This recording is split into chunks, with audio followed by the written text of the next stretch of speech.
Assalamualaikum teman-teman.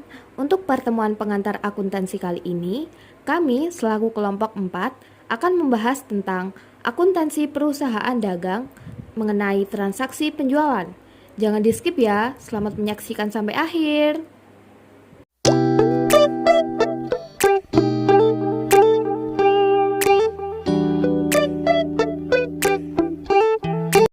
Perusahaan dagang. Perusahaan dagang adalah perusahaan yang bergerak dalam bidang perdagangan barang dan aktivitas utamanya adalah menjual barang. Perusahaan menjual kembali barang yang mereka jual tanpa mengubahnya sedikit pun. Yang dimaksud dengan mengubah barang adalah mengolah atau mengubah nilai dan bentuk barang itu sendiri. Jadi, perusahaan barang hanya membeli barang dan tinggal menjualnya saja dengan harga jual yang lebih tinggi dari harga beli. Keuntungan yang didapat perusahaan berasal dari selisih harga barang yang mereka jual. Proses inti perusahaan dagang selain memiliki karakteristik yang khas, perusahaan dagang memiliki proses ini yang sangat berbeda dengan perusahaan non-dagang. Proses inti perusahaan dagang yaitu pembelian, pengeluaran biaya, penjualan, dan penerimaan keuntungan. Definisi penjualan.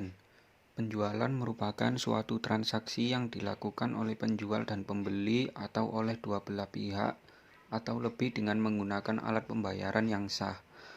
Dengan penjualan juga merupakan salah satu sumber pendapatan seseorang atau perusahaan yang melakukan transaksi jual dan beli. Dalam suatu perusahaan, apabila semakin besar penjualan, maka akan semakin besar pula pendapatan yang diperoleh. Yang pertama yaitu transaksi pada penjualan tunai.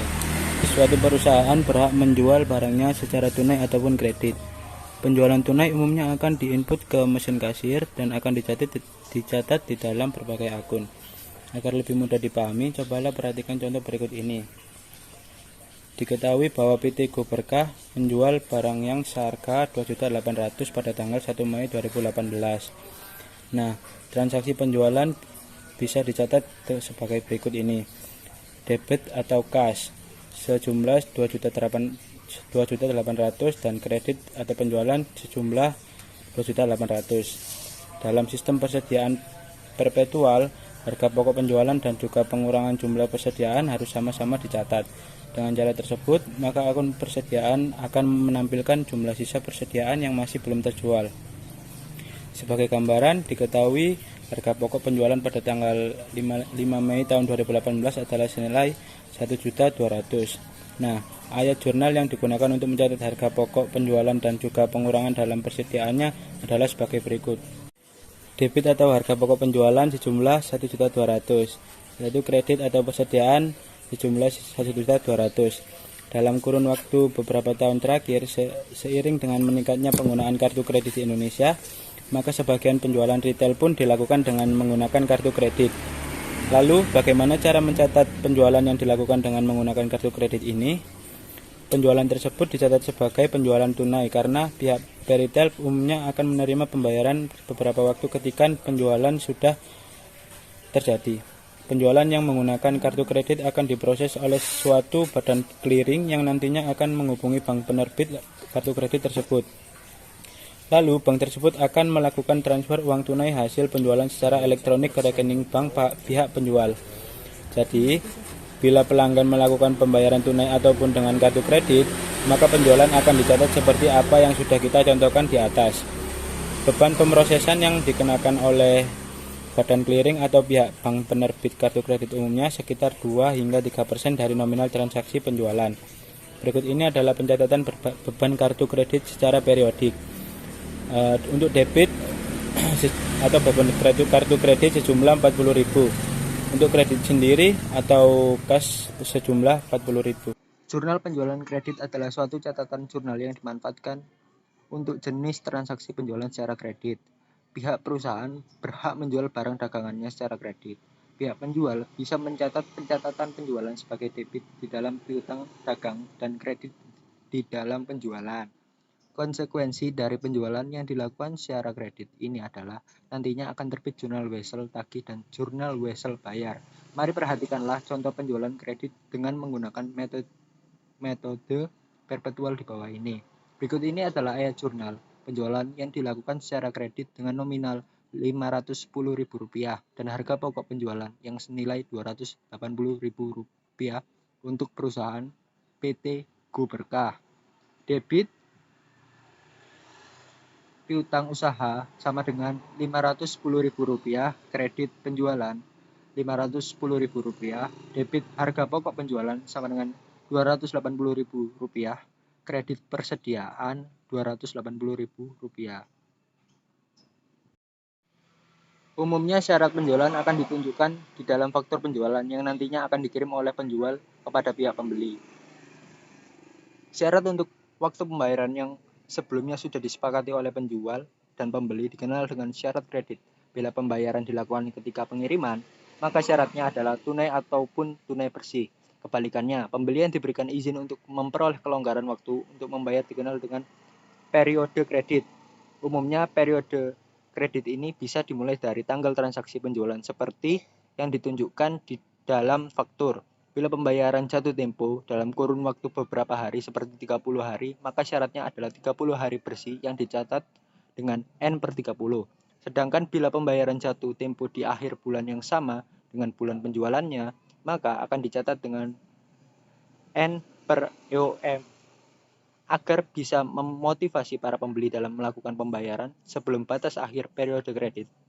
Banyak penjual yang memberikan diskon, contohnya seperti penawaran diskon 2% bila pembeli mampu membayar dalam kurun waktu 10 hari setelah tanggal faktur selesai. Bila pihak tidak mengambil diskon yang ditawarkan, maka jumlah yang sudah tercantum dalam faktur akan jatuh tempo dalam kurun waktu 30 hari. Syarat tersebut umumnya akan dicatat dengan 2/10 N/30 dan dibayar dengan diskon 2% bila dibayar dalam kurun waktu 10 hari dengan jumlah bersih jatuh tempo selama 30 hari. Transaksi pada retur dan potongan penjualan.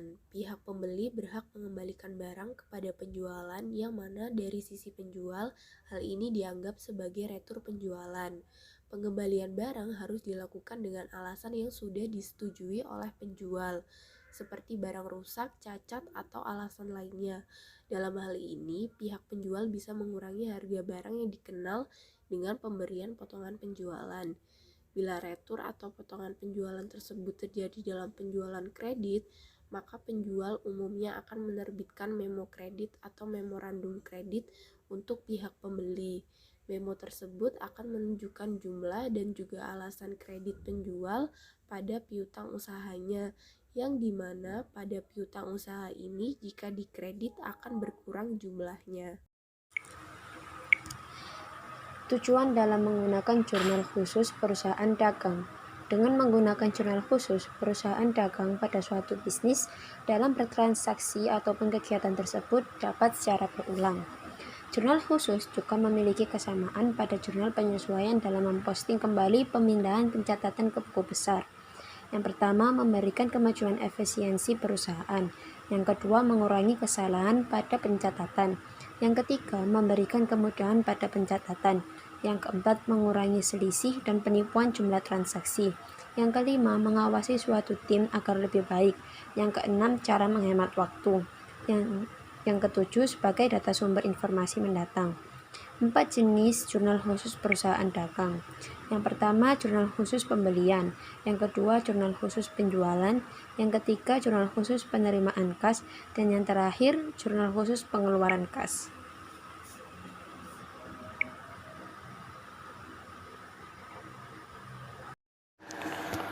Jurnal khusus perusahaan dagang merupakan suatu catatan pembukuan jurnal yang dibuat secara khusus bagi pembisnis yang memiliki perusahaan dagang yang sudah memiliki banyak transaksi.